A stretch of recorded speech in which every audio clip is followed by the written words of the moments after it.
Daan-daan din ang lumikas sa Metro Manila dahil sa Bagyong Uwan. Para bigyan ng mukha ang balita, Mobile Journal, Kayla Makantan.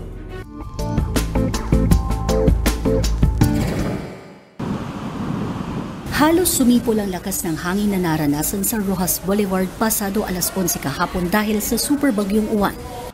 Sa Baclaran, maagang nagsara ang mga establishmento at food stalls. Nagmistula tuloy ghost town ng paligid na madalas ay maraming tao kahit hating gabi. Sa Quezon City, dumiretso na sa evacuation center ang mga nakatira sa Gumamela at Waling-Waling Street sa Rojas District. Sila kasi ang madalas bahain kapag umapaw ang creek. May ipinagamit naman sa kanilang mga modular tents sa gymnasium.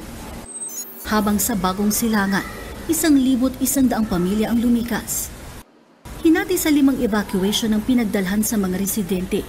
Napinsala naman ang dike sa Bagong Bayan, South Navotas City, kaya pumasok ang tubig ilog sa lugar at nagdulot ng pagbaha.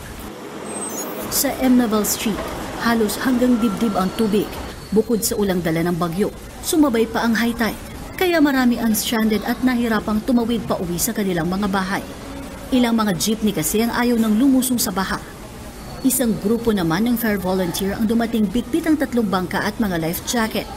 Galing pa umano sila sa Caloocan at sumagot sa hiling na marami umano ang i-rescue malapit sa City Hall ng Navotas.